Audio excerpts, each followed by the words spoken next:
Hey guys, it's Hannah and I'm here today with a wrap-up video for you. So it is my October wrap-up, and looking at my stack, I was like putting together the books that I've read this month. I was thinking, man, I haven't read that much. And then I was starting to look through my Goodreads and I was like, wow, I read a lot more than I thought I did. I just don't, like, it's all been like ebooks or audiobooks or like library books.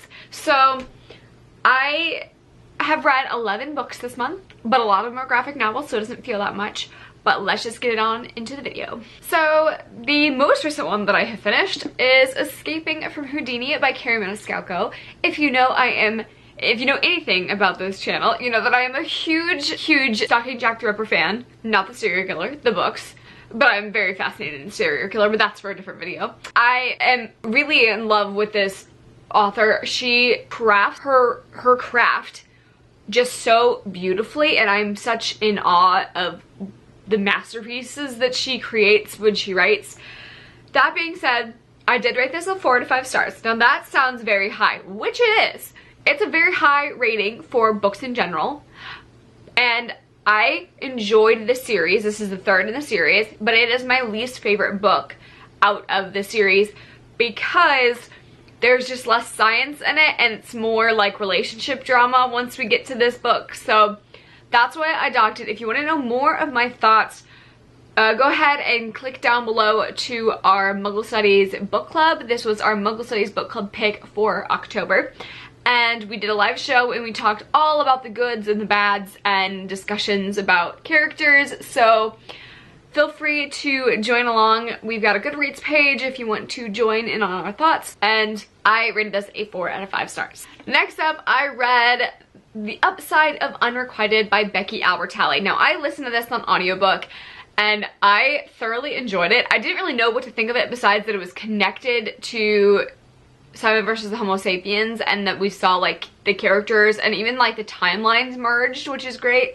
So The Upside of Unrequited is about two girls who are twins, but both of their moms are lesbians. So they were donor baby twins and into the family, and her twin sister is also lesbian too. So there's a lot of LGBT talk in this book and representation, and there's like a point in this that I like got goosebumps from because it was so, I took a step back and I realized how I can't imagine how people feel who identify as that, and words can't describe it. The point I'm talking about in this book, they talk about same-sex marriage being legal. It was a beautiful moment in this book, so that really stood out to me.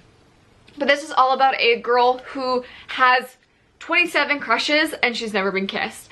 And she has lots and lots of crushes, but she doesn't work her way up to be rejected. So she has crushes on people, but she never initiates them. She never puts herself out there enough to get rejected by people. So she never feels the joy of love either. And they kind of poke fun at her at this. And so she talks about like body image issues because in the way that she describes herself, she is more full-figured character, and we get to see so much representation in this book, and I really enjoyed it. It was 4 out of 5 stars. I really enjoyed it. The thing that I think docked it was not a lot happens. It is fiction, but not a lot happens, and I didn't really care for some of the character choices and how she was pressured.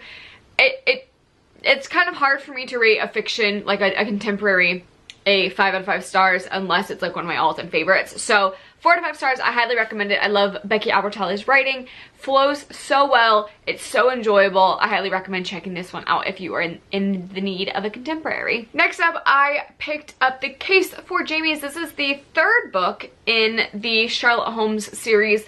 And in this book, we see Charlotte and Watson separated, and it's the third one, so I don't want to give too much away, but after the events, they are separated and they're no longer like side by side fighting crime. And in this book, someone is trying to push them together, but not for good reasons. So they're wanting to harm this duo and kill one of them.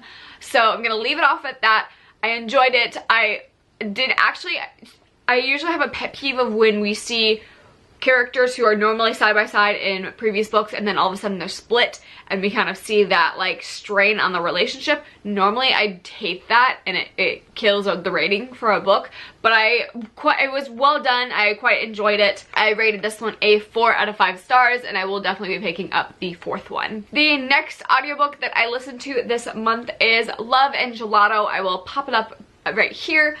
I rated this one a 4 out of 5 stars and I really enjoyed this. It gave me such wanderlust and so the whole premise is that this girl who has a dying mother from cancer, her dying wish was for her to go to Italy and spend a summer in Italy like she did when she was a young girl.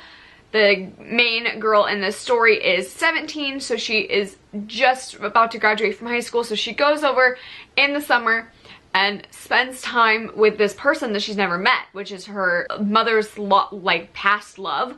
And so she stays, and she doesn't have a father figure in this, and so there's been some speculation on who potentially is her father in this, and she was under the assumption of the person going across to spend time with was her father. And the whole story is set in Italy, and it's beautiful and atmospheric, and it was so lovely to have that wanderlust feeling and hearing accents, because I listened to the audiobook and like going around Italy and she describes things, and it was so beautiful and it just such an escape realm that you could go into that it was so enjoyable. So 4 out of 5 stars, Love and Gelato. If you want to take a trip to Italy in your brain, I recommend going and doing that in this book. I've never been to Italy, so I can't tell you how authentic it is, but I thoroughly enjoyed it, and I kind of want to pick up, I believe her other book is called Love and Luck, and it's got a clover on it, so I'm guessing maybe Ireland, which I'd be all for going on a trip in my head to that, so I might pick that one up soon too. The next audiobook that I picked up, I did a lot of audiobooks this month.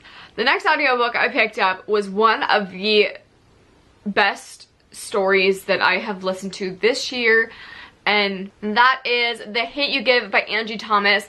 I've kind of been straying away from this because I didn't know if I wanted to have all those feels and go through go through that emotional roller coaster that I knew was going to be this book, so I stayed away from it for quite some time, and I'm kind of mad that I did. This is such a phenomenal story that needed to be told, and it's so beautifully well written and well done. I listened to the audiobook on it, and it's so, the narrator was fantastic. I highly recommend it. It's a beautiful story, and I rated it 5 out of 5 stars. It's fantastic, and I cannot wait to go see the movie before it's out of theaters. Please go and see YA adaptations in movie theaters to let the world know that these are things that we want to see, and we want to see them adapted, and support your authors that you love. So I definitely am gonna go because I want to support Angie Thomas, and this is a story that needs to be told, and I would love to see it, even though I think I would probably cry in the movie. And that's saying something because I don't usually cry in movies. Next up, me and Trevor listened to an audiobook, Harry Potter and the Prisoner of Azkaban. And I have this gorgeous illustrated edition, and we flipped through this as well. I thoroughly enjoyed this, like I always do. It's our annual reread every year, and 5 out of 5 stars. This is one of my favorite books, probably my second favorite book out of the entire series. I really love it, and it's so great seeing Sirius and Lupin together in this book, so cute. So we are gonna switch over into graphic novel section now. So the first graphic novel that I picked up this month is Groot. This is, I saw Grace over at G Swizzle Books talk about this, and she was raving about this, so I was like, okay, I definitely want to pick this up. And I really didn't know how this was going to work because Groot is famously known for just saying, I am Groot, and I didn't know how that was going to work in graphic novel form. But it's quite entertaining. I really enjoyed it. The artwork is really, it's a little bit different, but it's in a different and good way. And the way that Groot interacts with people is through talking, and he even addresses the point of not everybody can understand him and how frustrating it is for him. But we get to see the dynamics of Rocket and Groot, and we get to see, he does just say I am Groot, but we get to see how he connects with other people and people who can understand him, and they kind of, you can tell by context of what he's saying. So I really enjoyed this one. I gave this one a 5 out of 5 stars. I really liked the dynamics and the way that it was told, and I really think you guys should check this one out too. Following along with the Guardians theme, I read Guardians of the Galaxy Volume 1 Cosmic Avenger. I will pop a picture up here. I rated this one like a 3 to 3.5 out of 5 stars. It didn't seem something like really anything special. It was a good story. It was entertaining, but nothing would be like pulling me back to the story. And I didn't read this all in one sitting like I usually do for graphic novels, so that was very prevalent in my mind when rating it. But I really enjoyed the artwork in it. It was beautifully done, and I really liked that we got to see the appearance of Iron Man in this one as well, and so it wasn't something that was like my favorite. I needed to own it, but it was good. So 3.5 out of 5 stars for this one. Next up, I picked up Saga Volume 9, and this is definitely a 5 out of 5 stars. I don't know how many times I need to talk about this on my channel. Saga is fantastic. If you haven't already picked it up, it is basically Romeo and Juliet in space, and it's fantastic. And this one, like, broke my heart, and I have so many feelings that I can't even tell you because I don't want to spoil anything, but the ending killed me, and I've had some debate between friends that I still like a certain character even after everything, and that is unheard of. But I really enjoyed this. I mean, I always enjoy this series, and it's fantastic, and go read this. It's fantastic. Next up, I picked up Spider-Man and Deadpool. It's WLMD. That's the issue name. And this is number 6 in the series. This is my all-time favorite team-up duo, and they're fantastic. They play off of each other's wit. Now, you guys remember from last week that I was unsure of how this series is gonna go, because last issue I was not a fan. I rated it a 2 out of 5 stars, and every other one that I rated has been about 4 to 5 stars because I love the duo. So this series is starting to go into the plot of having doppelgangers and messing with timelines, and I am not, like, if you time travel, it irks me. The only time I am not irked by time travel in a book is Harry Potter and the Prisoner of Azkaban, because rules are kept in place, and they are mentioned, and she does the rules well. Every other one, everybody's like, or try, let's go time traveling. People are like, if you change things in the past, it will change the entire future, and every protagonist is like, no, it's fine, I'll change, it's not gonna happen to me, and then everything changes, and it pisses me off, and I'm like, why? And then oftentimes, by the end of it like all goes back, and it's like, why did I read this entire story when literally at the end nothing has changed? So, small rant on time travels. But this one, it deals with a bit of time travel issues and doppelgangers and multiples, but we're getting to the end of this story. I can see the light out of the end of the tunnel. So I enjoyed this one better. The wit got better, the humor, the way they played off each other got better. So I'm thinking we're on, like, just, it was a bad swoop, but we're going back up to how epic this duo is together. But I still rated this one a 3 out of 5 stars. And last but not least, I read You Are Deadpool, and this is just a whole separate series of it. I don't know if this is gonna be a series or if this is just one, like, bind-up, but this was fantastic. If you haven't already, go down and watch my reading vlog of Dewey's 24-hour readathon that I read this, and it was like such a good experience. So this is Choose Your Own Adventure Deadpool, and it's fantastic. So they even, I didn't want to cut it out.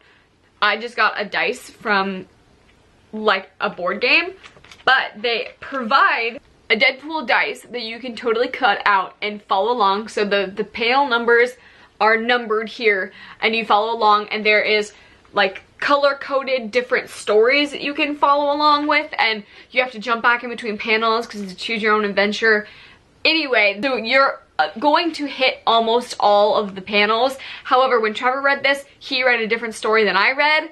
Like in the mix of it, you're gonna get from point A to point B at for the exact same thing. Like you're gonna start and end.